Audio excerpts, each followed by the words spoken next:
أعوذ بالله من الشيطان الرجيم. بسم الله الرحمن الرحيم. يا أيها الناس اتقوا ربكم الذي خلقكم من نفس واحدة وخلق منها زوجها وبث منهما رجالا كثيرا ونساء، واتقوا الله الذي تساءلون به والأرحام إن الله كان عليكم رقيبا. وآتوا اليتامى أموالهم ولا تتبدلوا الخبيث بالطيب ولا تأكلوا أموالهم إلى أموالكم إنه كان حوبا كبيرا. وإن خفتم ألا تقسطوا في اليتامى فانكحوا ما طاب لكم من النساء مثنى وثلاث ورباع، فإن خفتم ألا تعدلوا فواحدة أو ما ملكت أيمانكم ذلك أدنى ألا تعولوا. وآتوا النساء صدقاتهن نحلة، فإن طبن لكم عن شيء منه نفسا فكلوه هنيئا مريئا. ولا تؤتوا السفهاء أموالكم التي جعل الله لكم قياما وارزقوهم فيها واكسوهم وقولوا لهم قولا معروفا. وابتلوا اليتامى حتى إذا بلغوا النكاح، فإن آنستم منهم رشدا فادفعوا إليهم أموالهم ولا تأكلوها إسرافا وبدارا أن يكبروا. ومن كان غنيا فليستعفف ومن كان فقيرا فليأكل بالمعروف. فإذا دفعتم إليهم أموالهم فأشهدوا عليهم وكفى بالله حسيبا. للرجال نصيب مما ترك الوالدان والأقربون، وللنساء نصيب مما ترك الوالدان والأقربون مما قل منه أو كثر نصيبا مفروضا. وإذا حضر القسمة أولو القربى واليتامى والمساكين فارزقوهم منه وقولوا لهم قولا معروفا. وليخشى الذين لو تركوا من خلفهم ذرية ضعافا خافوا عليهم فليتقوا الله وليقولوا قولا سديدا.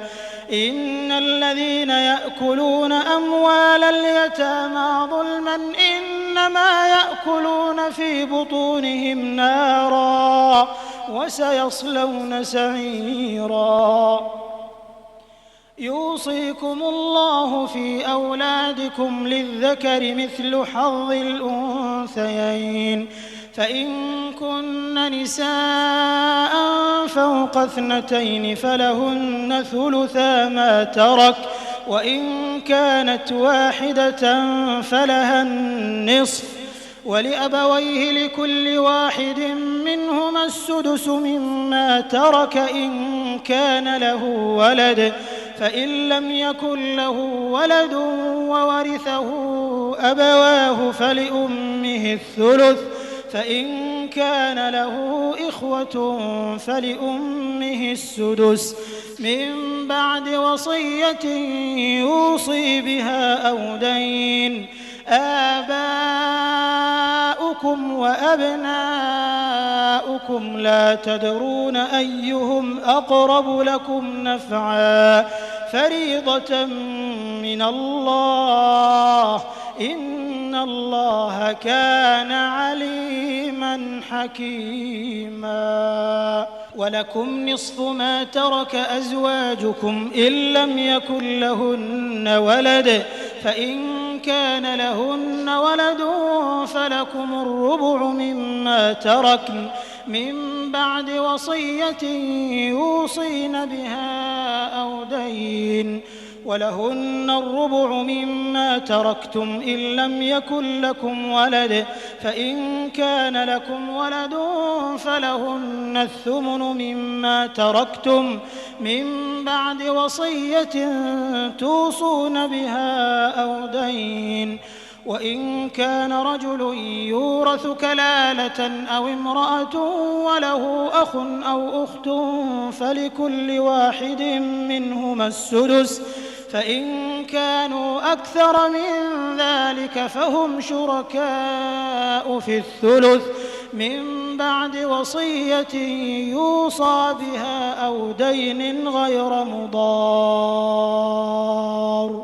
وصية من الله والله عليم حليم تلك حدود الله ومن يطع الله ورسوله يدخله جنات تجري من تحتها الأنهار خالدين فيها وذلك الفوز العظيم ومن يعص الله ورسوله ويتعد حدوده يدخله نارا خالدا فيها وله عذاب مهين واللاتي يأتين الفاحشة من نسائكم فاستشهدوا عليهن 4 منكم فإن شهدوا فأمسكوهن في البيوت حتى يتوفاهن الموت أو يجعل الله لهن سبيلا واللذان يأتيانها منكم فآذوهما فإن تابا وأصلحا فأعرضوا عنهما إن الله كان توابا رحيما إنما التوبة على الله للذين يعملون السوء بجهالة ثم يتوبون من قريب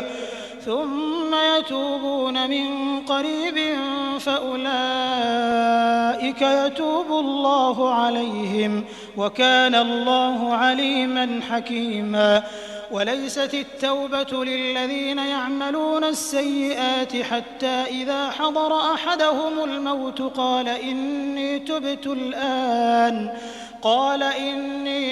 الآن ولا الذين يموتون وهم كفار أولئك أعتدنا لهم عذابا أليما يا أيها الذين آمنوا لا يحل لكم أن ترثوا النساء كرها ولا تعضلوهن لتذهبوا ببعض ما آتيتموهن إلا أن يأتين بفاحشة مبينة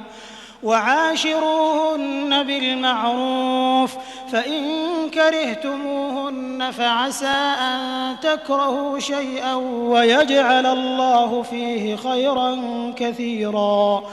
وإن أردتم استبدال زوج مكان زوج وآتيتم إحداهن قنطارا فلا تأخذوا منه شيئا أتأخذونه بهتانا وإثما مبينا وكيف تأخذونه وقد أفضى بعضكم إلى بعض وأخذن منكم ميثاقا غليظا ولا تنكحوا ما نكح آباؤكم من النساء إلا ما قد سلف إنه كان فاحشة ومقتا وساء سبيلا حرمت عليكم أمهاتكم وبناتكم وأخواتكم وعماتكم وخالاتكم وبنات الأخ وبنات الأخت وأمهاتكم اللاتي أرضعنكم وأخواتكم من الرضاعة وأمهات نسائكم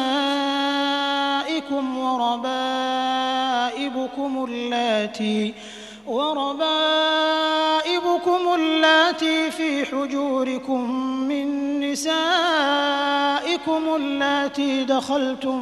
بهن، فإن لم تكونوا دخلتم بهن فلا جناح عليكم، وحلائل أبنائكم الذين من أصلابكم، وأن تجمعوا بين الأختين إلا ما قد سلف، إن الله كان غفورا رحيما. والمحصنات من النساء إلا ما ملكت أيمانكم كتاب الله عليكم، وأحل لكم ما وراء ذلكم أن تبتغوا بأموالكم محصنين غير مسافحين، فما استمتعتم به منهن فآتوهن أجورهن فريضة، ولا جناح عليكم فيما تراضيتم به من بعد الفريضة، إن الله كان عليما حكيما. ومن لم يستطع منكم طولا أن ينكح المحصنات المؤمنات فمما ملكت أيمانكم من فتياتكم المؤمنات، والله أعلم بإيمانكم بعضكم من بعض، فانكحوهن بإذن أهلهن وآتوهن أجورهن بالمعروف محصنات غير مسافحات ولا متخذات أخدان، فإذا أحصن فإن أتين بفاحشة فعليهن نصف ما على المحصنات من العذاب، ذلك لمن خشي العنة منكم، وأن تصبروا خير لكم، والله غفور رحيم. يريد الله ليبين لكم ويهديكم سنن الذين من قبلكم ويتوب عليكم، والله عليم حكيم. والله يريد أن يتوب عليكم ويريد الذين يتبعون الشهوات أن تميلوا ميلا عظيما. يريد الله أن يخفف عنكم وخلق الإنسان ضعيفا. يا أيها الذين آمنوا لا تأكلوا أموالكم بينكم بالباطل إلا أن تكون تجارة عن تراض منكم، ولا تقتلوا أنفسكم إن الله كان بكم رحيما. ومن يفعل ذلك عدوانا وظلما فسوف نصليه نارا، وكان ذلك على الله يسيرا. إن تجتنبوا كبائر ما تنهون عنه نكفر عنكم سيئاتكم وندخلكم مدخلا كريما. ولا تتمنوا ما فضل الله به بعضكم على بعض، للرجال نصيب مما اكتسبوا وللنساء نصيب مما اكتسبن، واسألوا الله من فضله إن الله كان بكل شيء عليما. ولكل جعلنا موالي مما ترك الوالدان والأقربون والذين عقدت أيمانكم فآتوهم نصيبهم إن الله كان على كل شيء شهيدا. الرجال قوامون على النساء بما فضل الله بعضهم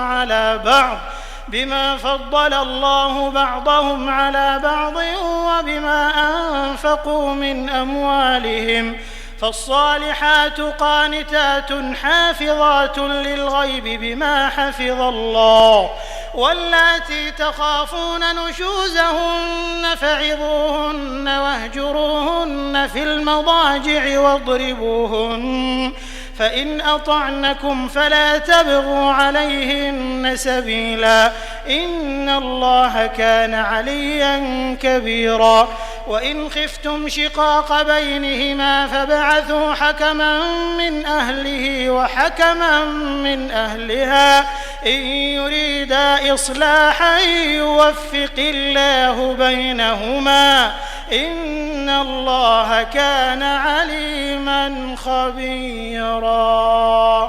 واعبدوا الله ولا تشركوا به شيئا وبالوالدين إحسانا وبذي القربى واليتامى والمساكين والجار ذي القربى والجار الجنب والصاحب بالجنب وابن السبيل وما ملكت أيمانكم إن الله لا يحب من كان مختالا فخورا. الذين يبخلون ويأمرون الناس بالبخل ويكتمون ما آتاهم الله من فضله وأعتدنا للكافرين عذابا مهينا. والذين ينفقون أموالهم رئاء الناس ولا يؤمنون بالله ولا باليوم الآخر ومن يكن الشيطان له قرينا فساء قرينا. وماذا عليهم لو آمنوا بالله واليوم الآخر وأنفقوا مما رزقهم الله وكان الله بهم عليما. إن الله لا يظلم مثقال ذرة وإن تك حسنة يضاعفها ويؤت من لدنه أجرا عظيما. فكيف إذا جئنا من كل أمة بشهيد وجئنا بك على هؤلاء شهيدا يومئذ يود الذين كفروا وعصوا الرسول لو تسوى بهم الأرض ولا يكتمون الله حديثا. يا أيها الذين آمنوا لا تقربوا الصلاة وأنتم سكارى حتى تعلموا ما تقولون ولا جنبا إلا عابري سبيل حتى تغتسلوا وإن كنتم مرضى أو على سفر أو جاء أحد منكم من الغائط أو لامستم النساء فلم تجدوا ماء فتيمموا صعيدا طيبا فامسحوا بوجوهكم وأيديكم إن الله كان عفوا غفورا. ألم تر إلى الذين أوتوا نصيبا من الكتاب يشترون الضلالة ويريدون أن تضلوا السبيل والله أعلم بأعدائكم وكفى بالله وليا وكفى بالله نصيرا.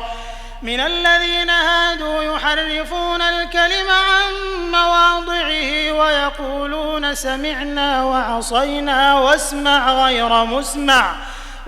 غير مسمع وراعنا ليا بألسنتهم وطعنا في الدين ولو أنهم قالوا سمعنا وأطعنا واسمع وانظرنا لكان خيرا لهم وأقوم ولكن لعنهم الله بكفرهم فلا يؤمنون إلا قليلا. يا أيها الذين أوتوا الكتاب آمنوا بما نزلنا مصدقا لما معكم من قبل أن نطمس وجوها فنردها على أدبارها أو نلعنهم كما لعنا أصحاب السبت وكان أمر الله مفعولا. إن الله لا يغفر أن يشرك به ويغفر ما دون ذلك لمن يشاء ومن يشرك بالله فقد افترى إثما عظيما. ألم تر إلى الذين يزكون أنفسهم بل الله يزكي من يشاء ولا يظلمون فتيلا. انظر كيف يفترون على الله الكذب وكفى به إثما مبينا. ألم تر إلى الذين أوتوا نصيبا من الكتاب يؤمنون بالجبت والطاغوت ويقولون للذين كفروا هؤلاء أهدى من الذين آمنوا سبيلا أولئك الذين لعنهم الله ومن يلعن الله فلن تجد له نصيرا أم لهم نصيب من الملك فإذا لا يؤتون الناس نقيرا أم يحسدون الناس على ما آتاهم الله من فضله فقد آتينا آل إبراهيم الكتاب والحكمة وآتيناهم ملكا عظيما فمنهم من آمن به ومنهم من صد عنه وكفى بجهنم سعيرا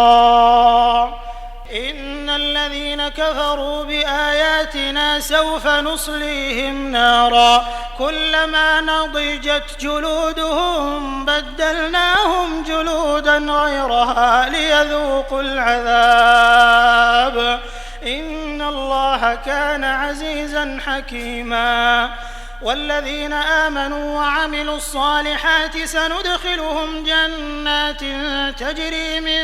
تحتها الأنهار خالدين فيها أبدا لهم فيها أزواج مطهرة وندخلهم ظلا ظليلا إن الله يأمركم أن تؤدوا الأمانات إلى أهلها وإذا حكمتم بين الناس أن تحكموا بالعدل إن الله نعم ما يعظكم به إن الله كان سميعا بصيرا يا أيها الذين آمنوا أطيعوا الله وأطيعوا الرسول وأولي الأمر منكم فإن تنازعتم في شيء فردوه إلى الله والرسول إن كنتم تؤمنون بالله واليوم الآخر ذلك خير وأحسن تأويلا ألم تر إلى الذين يزعمون أنهم آمنوا بما أنزل إليك وما أنزل من قبلك يريدون أن يتحاكموا إلى الطاغوت وقد أمروا أن يكفروا به ويريد الشيطان أن يضلهم ضلالا بعيدا وإذا قيل لهم تعالوا إلى ما أنزل الله وإلى الرسول رأيت المنافقين يصدون عنك صدودا فكيف إذا أصابتهم مصيبة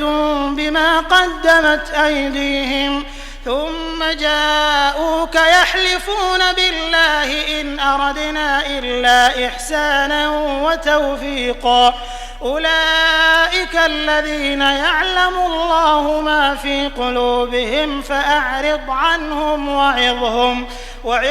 وقل لهم في أنفسهم قولا بليغا وما أرسلنا من رسول إلا ليطاع بإذن الله ولو أنهم إذ ظلموا أنفسهم جاءوك فاستغفروا الله واستغفر لهم الرسول لوجدوا الله توابا رحيما فلا وربك لا يؤمنون حتى يحكموك فيما شجر بينهم ثم لا يجدوا في أنفسهم حرجا مما قضيت ويسلموا تسليما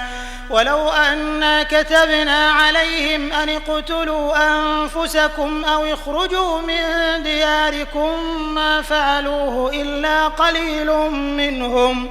ولو أنهم فعلوا ما يوعظون به لكان خيرا لهم وأشد تثبيتا وإذا لآتيناهم من لدنا أجرا عظيما ولهديناهم صراطا مستقيما ومن يطع الله والرسول فأولئك مع الذين أنعم الله عليهم من من النبيين والصديقين والشهداء والصالحين وحسن أولئك رفيقا ذلك الفضل من الله وكفى بالله عليما يا أيها الذين آمنوا خذوا حذركم فانفروا ثبات أو انفروا جميعا وإن منكم لمن ليبطئن فإن أصابتكم مصيبة قال قد أنعم الله علي إذ لم أكن معهم شهيدا ولئن أصابكم فضل من الله ليقولن كأن لم تكن بينكم وبينه مودة يا ليتني كنت معهم فأفوز فوزا عظيما فليقاتل في سبيل الله الذين يشرون الحياة الدنيا بالآخرة ومن يقاتل في سبيل الله فيقتل أو يغلب فسوف نؤتيه أجرا عظيما وما لكم لا تقاتلون في سبيل الله والمستضعفين من الرجال والنساء والولدان الذين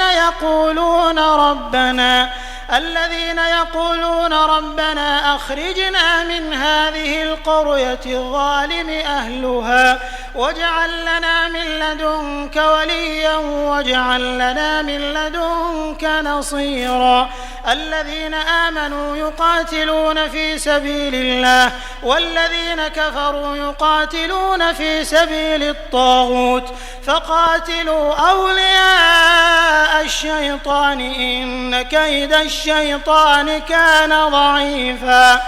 ألم تر إلى الذين قيل لهم كفوا أيديكم وأقيموا الصلاة وآتوا الزكاة فلما كتب عليهم القتال إذا فريق منهم يخشون الناس كخشية الله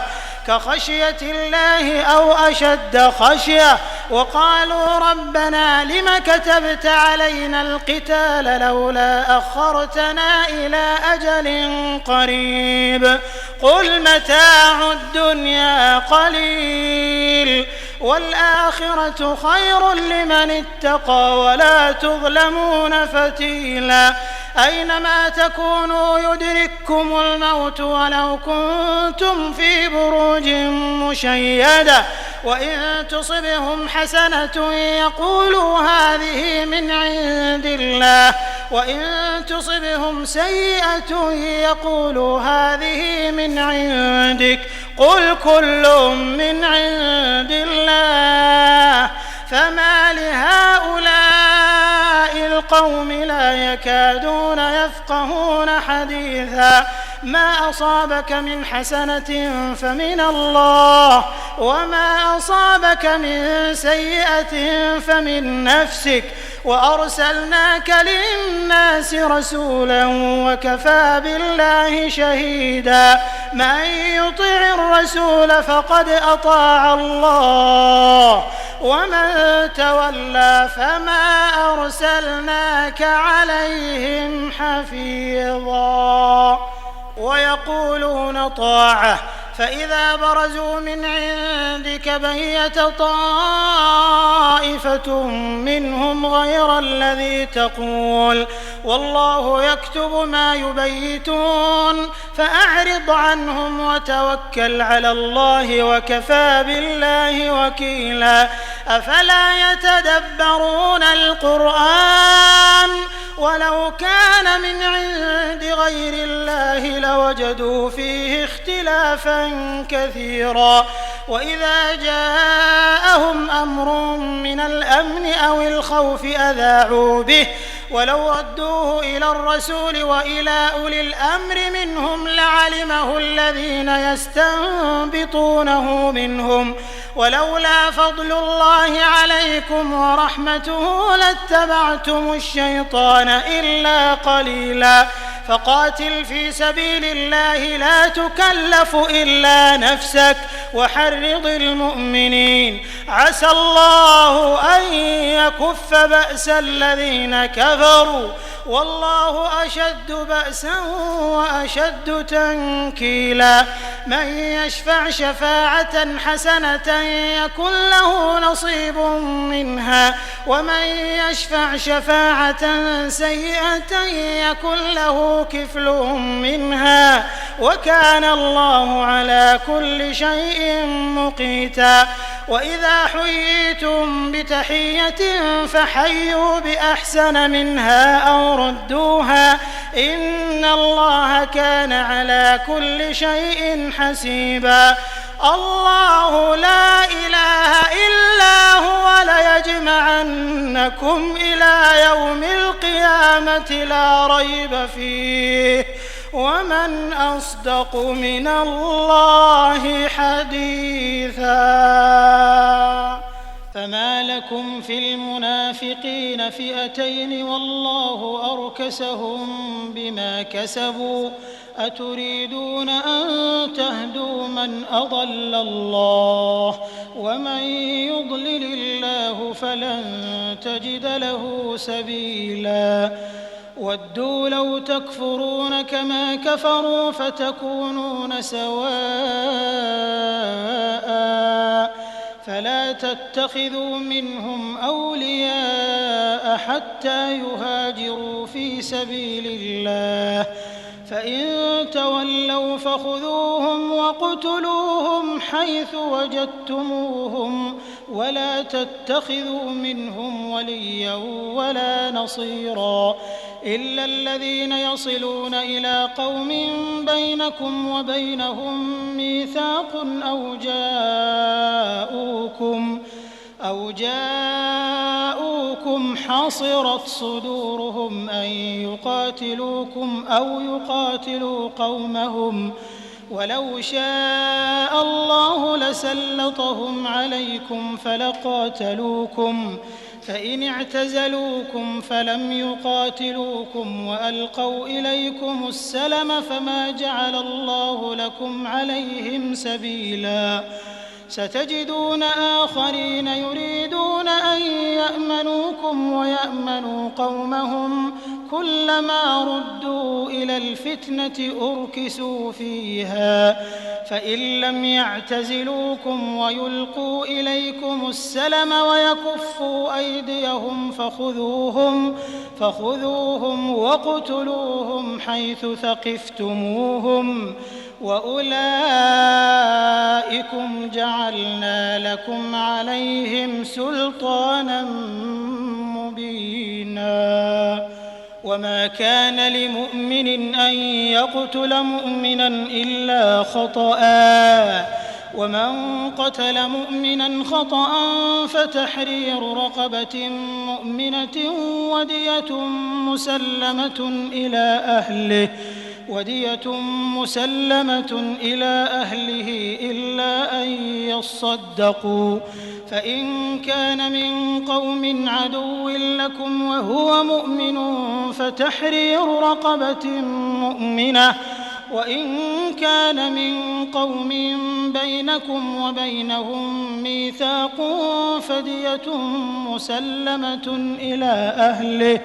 فدية مسلمة إلى أهله وتحرير رقبة مؤمنة فمن لم يجد فصيام شهرين متتابعين توبة من الله وكان الله عليما حكيما ومن يقتل مؤمنا متعمدا فجزاؤه جهنم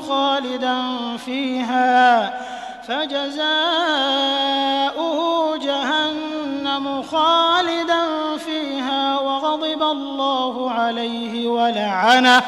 ولعنه وأعد له عذابا عظيما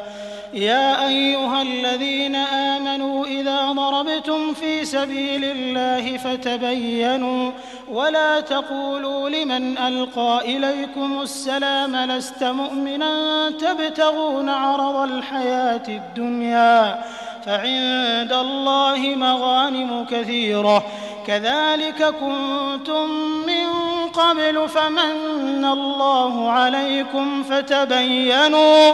إن الله كان بما تعملون خبيرا. لا يستوي القاعدون من المؤمنين غير أولي الضرر والمجاهدون في سبيل الله بأموالهم وأنفسهم فضل الله المجاهدين بأموالهم وأنفسهم على القاعدين درجة وكلا وعد الله الحسنى وفضل الله المجاهدين على القاعدين أجرا عظيما درجات منه ومغفرة ورحمة وكان الله غفورا رحيما.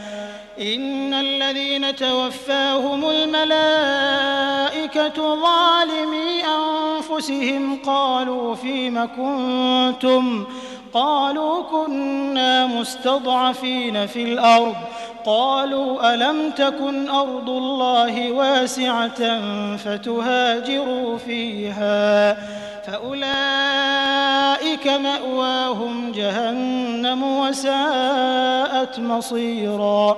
إلا المستضعفين من الرجال والنساء والولدان لا يستطيعون حيلة ولا يهتدون سبيلا فأولئك عسى الله أن يعفو عنهم وكان الله عفوا غفورا. ومن يهاجر في سبيل الله يجد في الأرض مراغما كثيرا وسعة ومن يخرج من بيته مهاجرا إلى الله ورسوله ثم يدركه الموت فقد وقع أجره على الله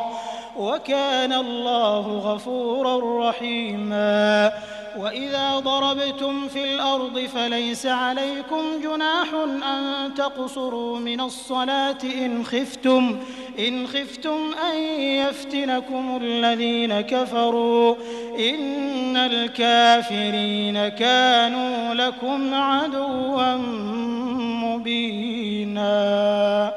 وإذا كنت فيهم فأقمت لهم الصلاة فلتقم طائفة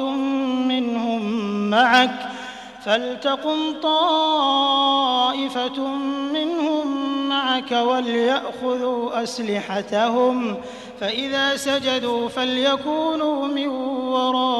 ورائكم ولتأت طائفة أخرى لم يصلوا فليصلوا معك وليأخذوا حذرهم وأسلحتهم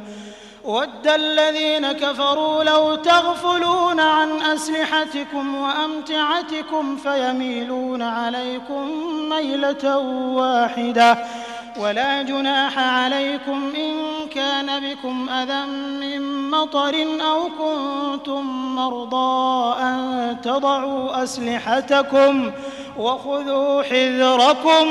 إن الله أعد للكافرين عذابا مهينا. فإذا قضيتم الصلاة فاذكروا الله قياما وقعودا وعلى جنوبكم فإذا اطمأننتم فأقيموا الصلاة إن الصلاة كانت على المؤمنين كتابا موقوتا. ولا تهنوا في ابتغاء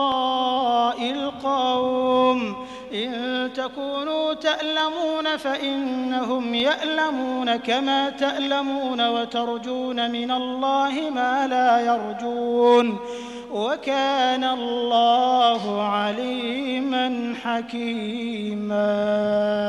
إنا أنزلنا إليك الكتاب بالحق لتحكم بين الناس بما أراك الله ولا تكن للخائنين خصيما واستغفر الله إن الله كان غفورا رحيما ولا تجادل عن الذين يختانون أنفسهم إن الله لا يحب من كان خوانا أثيما يستخفون من الناس ولا يستخفون من الله وهو معهم إذ يبيتون ما لا يرضى من القول وكان الله بما يعملون محيطا ها أنتم هؤلاء جادلتم عنهم في الحياة الدنيا فمن يجادل الله عنهم يوم القيامة أم من يكون عليهم وكيلا ومن يعمل سوءا أو يظلم نفسه ثم يستغفر الله يجد الله غفورا رحيما ومن يكسب إثما فإنما يكسبه على نفسه وكان الله عليما حكيما ومن يكسب خطيئة أو إثما ثم يرم به بريئا فقد احتمل بهتانا وإثما مبينا ولولا فضل الله عليك ورحمته لهم طائفة منهم أن يضلوك وما يضلون إلا أنفسهم وما يضرونك من شيء وأنزل الله عليك الكتاب والحكمة وعلمك ما لم تكن تعلم وكان فضل الله عليك عظيما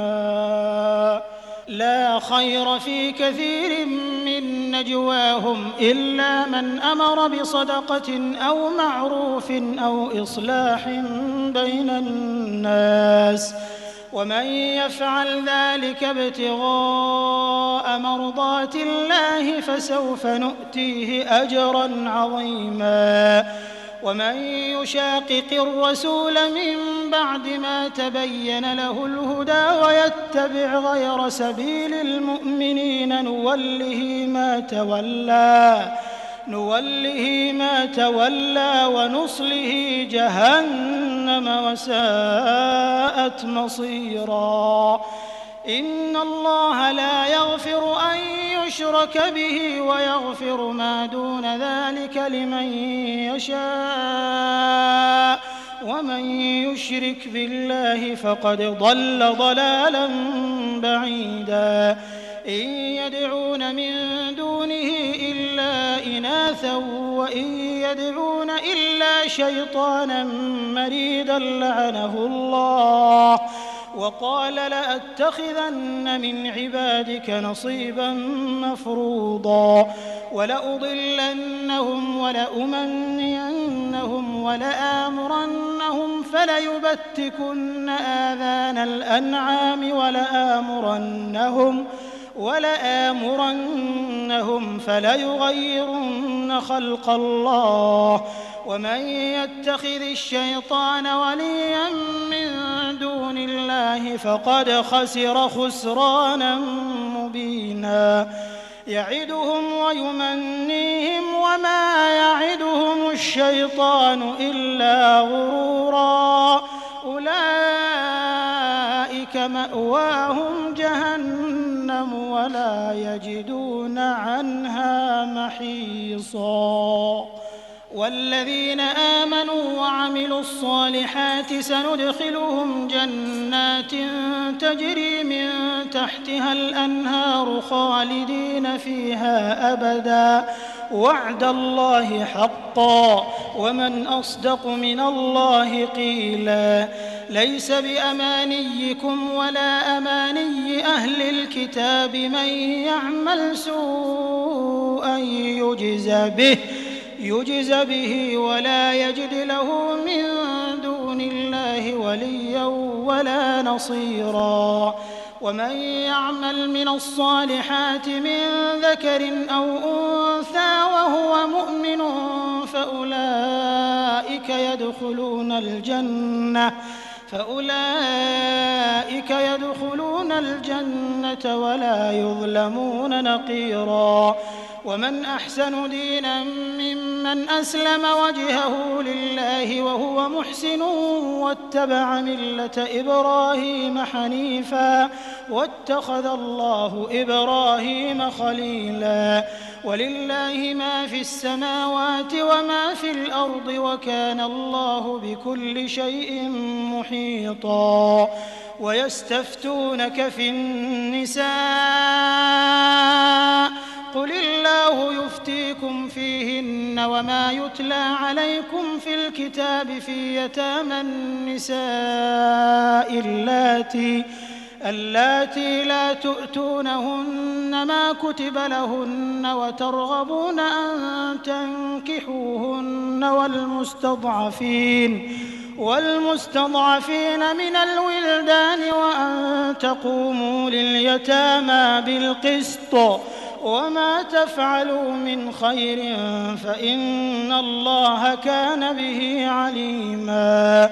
وإن امرأة خافت من بعلها نشوزا أو إعراضا فلا جناح عليهما أن يصلحا بينهما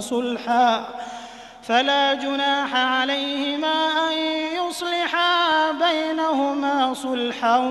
والصلح خير. وأحضرت الأنفس الشح وإن تحسنوا وتتقوا فإن الله كان بما تعملون خبيرا. ولن تستطيعوا أن تعدلوا بين النساء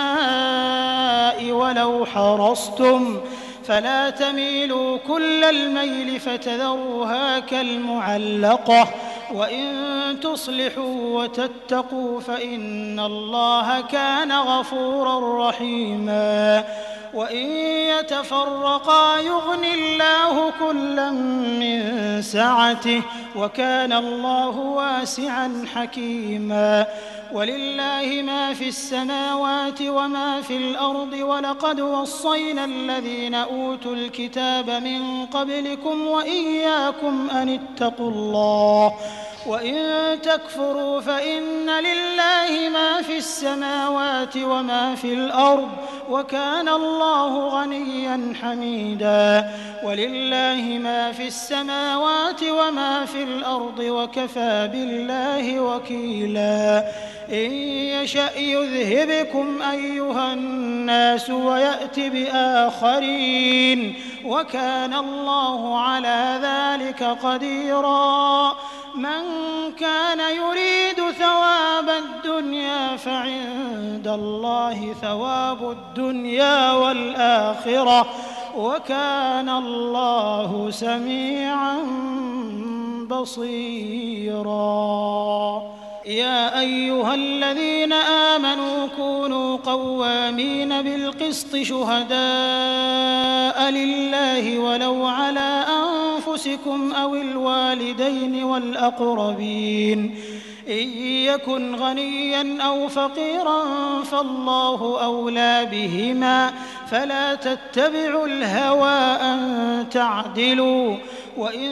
تلووا أو تعرضوا فإن الله كان بما تعملون خبيرا. يا أيها الذين آمنوا بالله ورسوله والكتاب الذي نزل على رسوله والكتاب الذي أنزل من قبل. ومن يكفر بالله وملائكته وكتبه ورسله واليوم الآخر فقد ضل ضلالا بعيدا. إن الذين آمنوا ثم كفروا ثم آمنوا ثم كفروا ثم ازدادوا كفرا لم يكن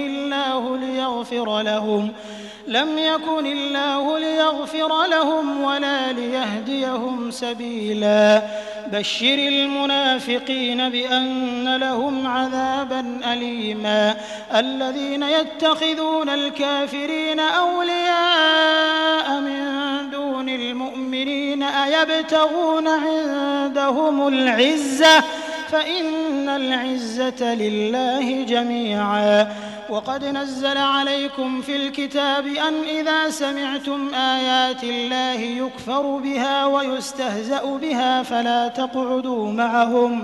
فلا تقعدوا معهم حتى يخوضوا في حديث غيره إنكم إذا مثلهم إن الله جامع المنافقين والكافرين في جهنم جميعا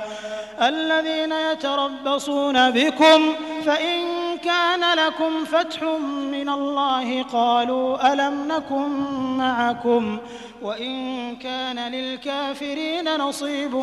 قالوا ألم نستحوذ عليكم ونمنعكم من المؤمنين فالله يحكم بينكم يوم القيامة ولن يجعل الله للكافرين على المؤمنين سبيلا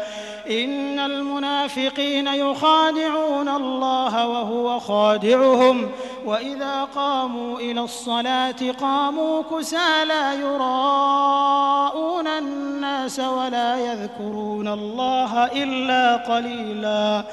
مذبذبين بين ذلك لا إله هؤلاء ولا إله هؤلاء ومن يضلل الله فلن تجد له سبيلا يا أيها الذين آمنوا لا تتخذوا الكافرين أولياء من دون المؤمنين أتريدون أن تجعلوا لله عليكم سلطانا مبينا إن المنافقين في الدرك الأسفل من النار ولن تجد لهم نصيرا إلا الذين تابوا وأصلحوا واعتصموا بالله وأخلصوا دينهم لله فأولئك مع المؤمنين وسوف يؤتي الله المؤمنين أجرا عظيما ما يفعل الله بعذابكم إن شكرتم وآمنتم وكان الله شاكرا عليما لا يحب الله الجهر بالسوء من القول إلا من ظلم وكان الله سميعا عليما إن تبدوا خيرا أو تخفوه أو تعفوا عن سوء فإن الله كان عفوا قديرا إن الذين يكفرون بالله ورسله ويريدون أن يفرقوا بين الله ورسله ويقولون نؤمن ببعض ونكفر ببعض ويريدون أن يتخذوا بين ذلك سبيلا أولئك هم الكافرون حقا وأعتدنا للكافرين عذابا مهينا والذين آمنوا بالله ورسله ولم يفرقوا بين أحد منهم أولئك سوف يؤتيهم أجورهم وكان الله غفورا رحيما يسألك أهل الكتاب أن تنزل عليهم كتابا من السماء فقد سألوا موسى أكبر من ذلك فقالوا أرنا الله جهرة فأخذتهم الصاعقة بظلمهم ثم اتخذوا العجل من بعد ما جاءتهم البينات فعفونا عن ذلك وآتينا موسى سلطانا مبينا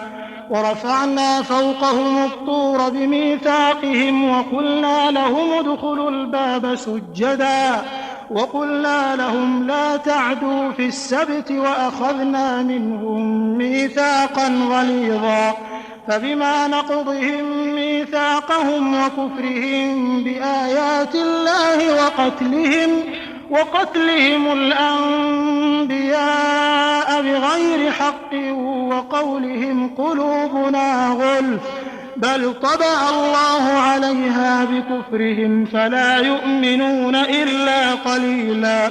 وبكفرهم وقولهم على مريم بهتانا عظيما وقولهم إنا قتلنا المسيح عيسى ابن مريم رسول الله وما قتلوه وما صلبوه ولكن شبه لهم وإن الذين اختلفوا فيه لفي شك منه ما لهم به من علم إلا اتباع الظن وما قتلوه يقينا بل رفعه الله إليه وكان الله عزيزا حكيما وإن من أهل الكتاب إلا ليؤمنن به قبل موته ويوم القيامة يكون عليهم شهيدا فبظلم من الذين هادوا حرمنا عليهم طيبات أحلت لهم وبصدهم عن سبيل الله كثيرا وأخذهم الربا وقد نهوا عنه وأكلهم أموال الناس بالباطل وأعتدنا للكافرين منهم عذابا أليما لكن الراسخون في العلم منهم والمؤمنون يؤمنون بما أنزل إليك وما أنزل من قبلك والمقيمين الصلاة والمؤتون الزكاة والمؤمنون بالله واليوم الآخر أولئك سنؤتيهم أجرا عظيما إنا أوحينا إليك كما أوحينا إلى نوح والنبيين من بعده وأوحينا إلى إبراهيم وإسماعيل وإسحاق ويعقوب والأسباط وعيسى وأيوب ويونس وهارون وسليمان وآتينا داود زبورا ورسلا قد قصصناهم عليك من قبل ورسلا لم نقصصهم عليك وكلم الله موسى تكليما رسلا مبشرين ومنذرين لئلا يكون للناس على الله حجة بعد الرسل وكان الله عزيزا حكيما لكن الله يشهد بما أنزل إليك أنزله بعلمه والملائكة يشهدون وكفى بالله شهيدا إن الذين كفروا وصدوا عن سبيل الله قد ضلوا ضلالا بعيدا إن الذين كفروا وظلموا لم يكن الله ليغفر لهم ولا ليهديهم طريقا إلا طريق جهنم خالدين فيها أبدا وكان ذلك على الله يسيرا يا أيها الناس قد جاءكم الرسول بالحق من ربكم فآمنوا خيرا لكم وإن تكفروا فإن لله ما في السماوات والأرض وكان الله عليما حكيما يا أهل الكتاب لا تغلوا في دينكم ولا تقولوا على الله إلا الحق إنما المسيح عيسى ابن مريم رسول الله وكلمته ألقاها إلى مريم وروح منه فآمنوا بالله ورسله ولا تقولوا ثلاثة انتهوا خيرا لكم إنما الله إله واحد سبحانه أن يكون له ولد له ما في السماوات وما في الأرض وكفى بالله وكيلا لن يستنكف المسيح أن يكون عبدا لله ولا الملائكة المقربون ومن يستنكف عن عبادته ويستكبر فسيحشرهم إليه جميعا فأما الذين آمنوا وعملوا الصالحات فيوفيهم أجورهم ويزيدهم من فضله وأما الذين استنكفوا واستكبروا فيعذبهم عذابا أليما ولا يجدون لهم من دون الله وليا ولا نصيرا يا أيها الناس قد جاءكم برهان من ربكم وأنزلنا إليكم نورا مبينا فأما الذين آمنوا بالله واعتصموا به فسيدخلهم في رحمة منه وفضل ويهديهم إليه صراطا مستقيما يستفتونك قل الله يفتيكم في الكلالة إن امرؤ هلك ليس له ولد وله أخت فلها نصف ما ترك وهو يرثها إن لم يكن لها ولد فإن كانت اثنتين فلهما الثلثان مما ترك وإن كانوا إخوة رجالا ونساء فللذكر مثل حظ الأنثيين يبين الله لكم أن تضلوا والله بكل شيء عليم.